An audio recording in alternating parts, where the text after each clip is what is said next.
Hi, and welcome to Grifter Academy. Did you know a recent study found that Gen Z is actually most vulnerable to misinformation, and conservative men specifically tend to overestimate their ability to tell real news from fake news? This is why there's never been a better time to become a gaming grifter. In today's orientation, you will learn how to manipulate the truth, how to cherry pick and reframe data, the role of women in gaming, the DEI woke agenda, and more. Now, one of the biggest concerns new members have is if their inexperience in gaming means they can't become a grifter. And I'm here to tell you, absolutely not. Not only do you not require any knowledge of the industry, we've created a system where we don't even have to play the games we talk about. And since we tell our followers to avoid those same games, they don't have the knowledge to question what we say. And for proof of this, look no further than Cabrutus, known to many as the spark that lit the second wave of this gaming culture war we profit from. He claimed that he first learned of Sweet Baby Inc. because something felt off about God of War Ragnarok, which they worked on. And here's the kicker. I think it was when they released God of War Ragnarok. Okay. I noted that. I mean, I didn't play the game. I didn't have, to be honest, I didn't have any interest in playing it. That's right. The catalyst for what many have called Gamergate 2.0 was a person getting angry at a video game they never even played. In an interview, he stated that he found it weird that Kratos spares Thor because it didn't fit his character, but he never played the game, whose central theme was the sins of our fathers and Kratos' struggle with the legacy he leaves behind. It's a theme reflected via various father-child relationships seen throughout the game, and is so surface level it's as easy to see as yellow paint on a wall. But that's the beauty of what we do. We can lie as much as we want, and the echo chamber will continue to support us. So Cabrutus is free to make posts like these, where the bottom two examples are completely made up. Any comments that correct this discrepancy are ignored and drowned out by the echo chamber we cultivated. Now, before we dive into further lessons, we must first learn the backbone of our business, how to stay glad.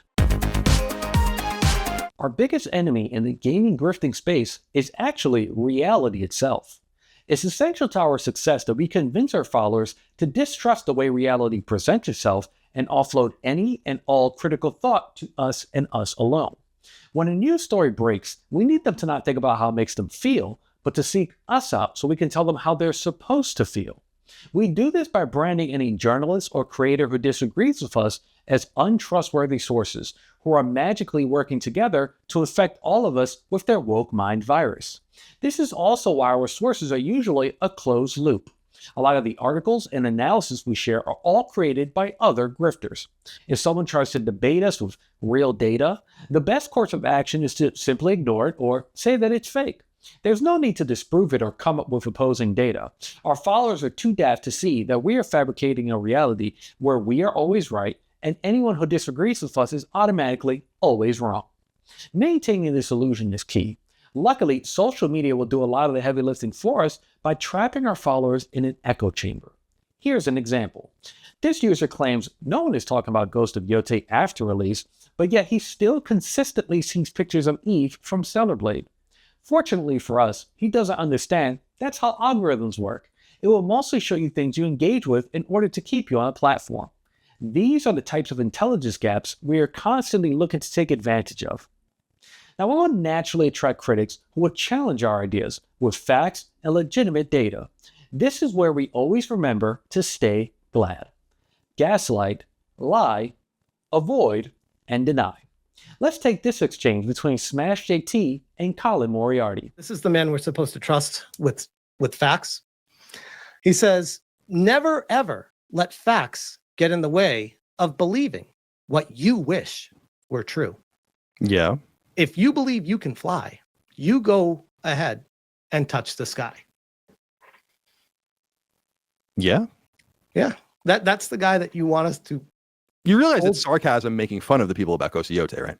No, I don't care. You understand that that's what he's doing is making fun of the people that are making fun of. When I read this is supposed to be the gold standard. And this guy says, don't let facts get in the way of believing what you wish for true. He's making fun of you, dude. He's making fun of you. Do you not? Holy shit! Do you not understand that he's making fun of you? I understand what he's trying to do. This is a self-tell. This is a self-report to me. That's how I read it.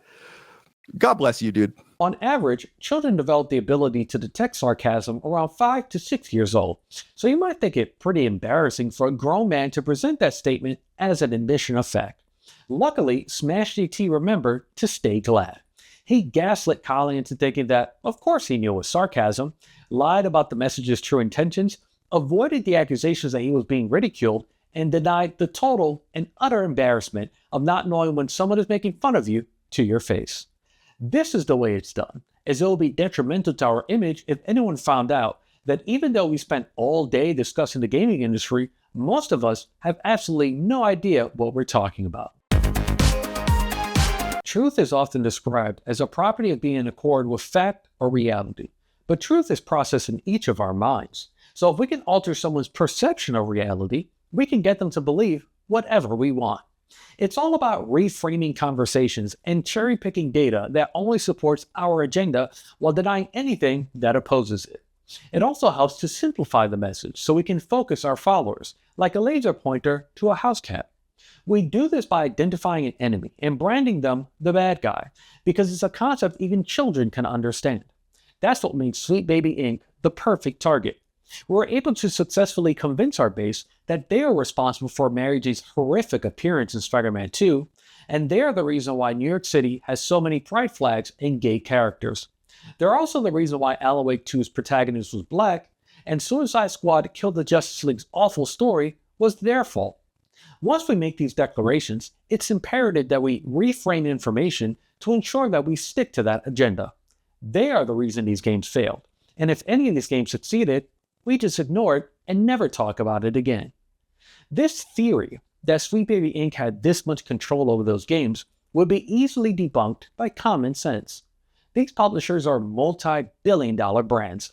The chances of a small consultancy group entering into these spaces and effectively changing their stories and character designs sounds borderline impossible. And that's because it is, and that's not how any of this works.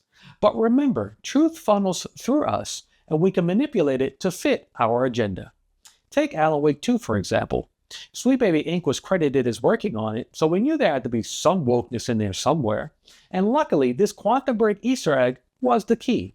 This was Saga Anderson, a white woman who was suddenly black in Alan Wake 2.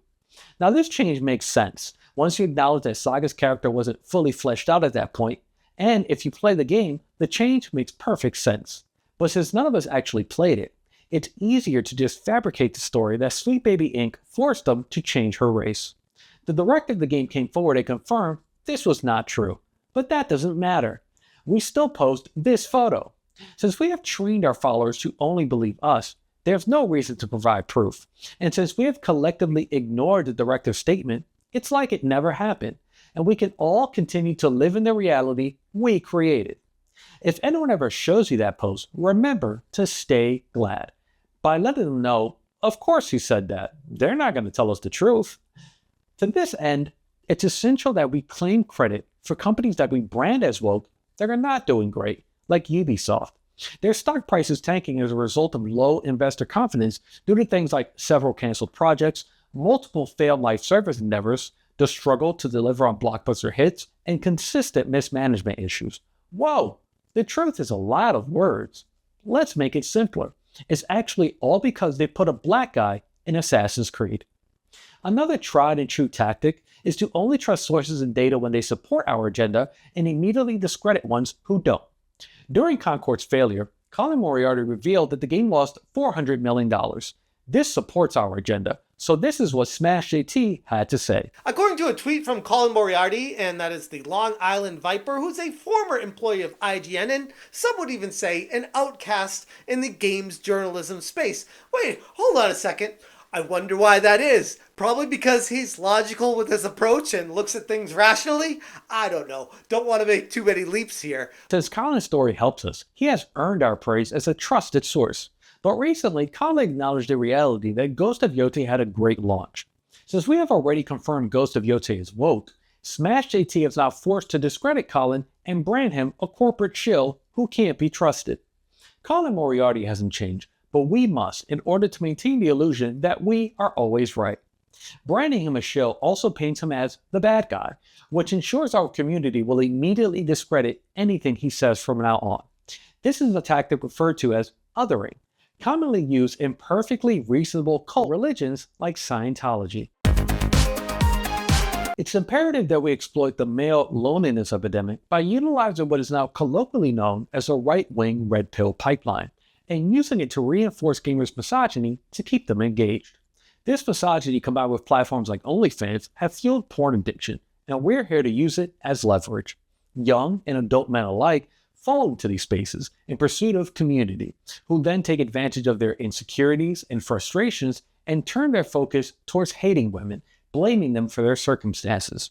Viewing this through the lens of video games, it is vital that female characters play a more traditional role in games, a more submissive one, like an OnlyFans model, a woman who lives on their phone and only exists for a single purpose, to pleasure them at the click of a button. These gamers are taught to value women primarily through their physical attractiveness, because they're taught not to see them as complex individuals, but as objects that exist purely for their own satisfaction. So it's important that we praise video games, where women aren't dressed for comfort or for utility, but instead are dressed for our own pleasure. Let's take Stellar Blade, for example, a game that falls right in line with this philosophy. Not only is the protagonist barely wearing any clothing, she's also of Asian descent, a race that has traditionally been fetishized by the male gaming community. This is something we can work with. It's imperative that we raise this game up as a beacon of ingenuity and praise it as a masterpiece. This game is also a great example of how much juice we can squeeze from a single controversy. Once it was released, a patch made minor adjustments that included this variation on an in-game outfit. Not really a huge deal, but this was an opportunity some of our alumni took advantage of to further extend the controversy and increase their engagement. See, it's not enough to have her in a one-piece bikini.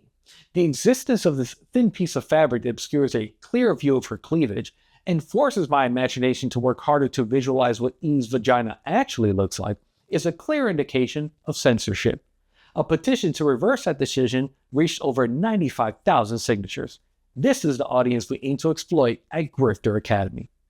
It's also important to remember that if anyone ever questions why we want female characters that appeal to our sexual fantasies, here are a few lines to use for deflection.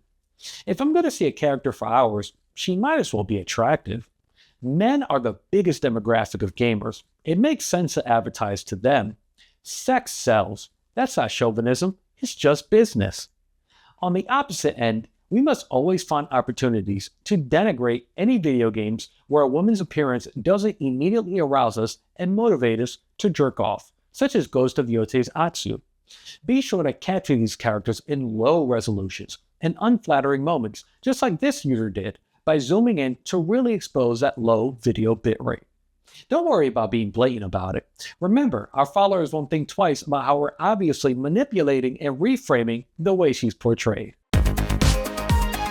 We are infallible. When we as a community have branded the game as woke, it's imperative that we never admit that that particular game was a success.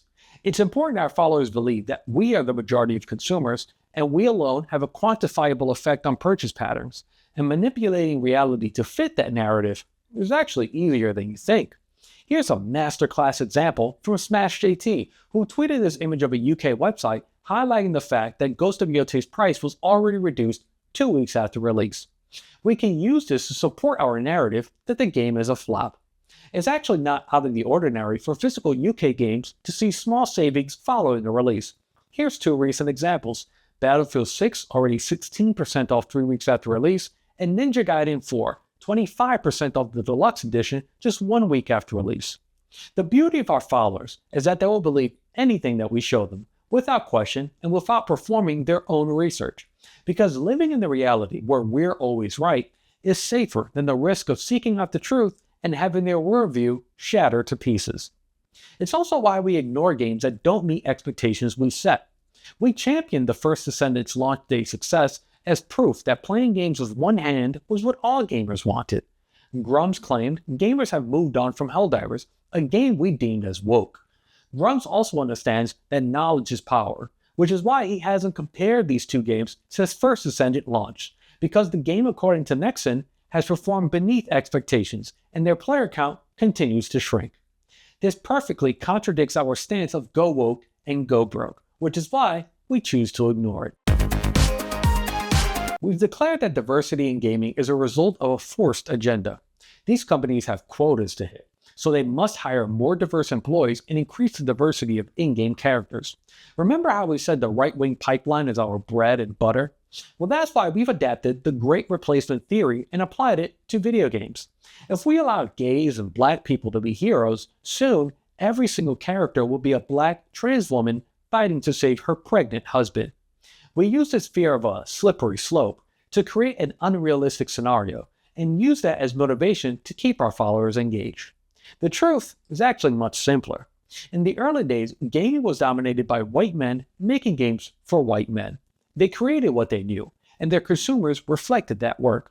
As gaming grew, it's only natural that it would attract a more diverse group of consumers, and companies would diversify their stories in order to appeal to this growing fan base, who then would fall in love with video games and in turn become developers themselves. How small do you think Netflix would be if they stuck only to American-made productions and never extended to other countries such as Korea and Spain? This is the boring answer to the question of diversity in gaming, but our explanation falls in line with the pipeline we exploit, because it takes advantage of the conspiracy theory thought process. It perfectly fulfills their deep psychological needs. It provides a sense of understanding and control by delivering a satisfying narrative that reinforces their group identity and distrust of authority. And while they'll never admit it, it preys on unrealistic fears that we conjured up to keep them focused, like telling a child the monster is going to eat them if they don't go to bed on time. If you make it this far, you're almost ready to be a gaming grifter. But before we go, it's important that we talk about messaging. The quickest way to get our message across is to keep it as simple as possible. And here's an acronym to help you remember. Be sure to clarify your main idea in your thumbnails by using capital letters. They're much easier to read. Use simple buzzwords that elicit an emotional negative reaction, like woke, slop, and trash. Rage and anger are powerful motivators that will get both sides involved in our comments. Limit complexity by using big red arrows so our followers know exactly where they're supposed to look. And finally, tap the surface. Our followers don't want to think too long about these topics, so it's imperative we stick to what works and never dig past the surface. For example, too many games nowadays are political, and we just want to have fun without games being affected by politics, like the good old days, such as Call of Duty and Metal Gear Solid. So one game that we constantly praise is Black Myth Wukong. On the surface, I'm just a badass monkey guy with a stick. In reality, it's based off a story called Journey to the West, with parts that served as an allegory used to reflect the author's real-life experience living through the corruption of the Ming Dynasty. And for quite some time, video games were banned by the Chinese government to maintain social control and stability, so this game's success and arguably its very existence is inherently political. Hold on, that's a lot to think about. Instead, let's talk about how cool these clouds look.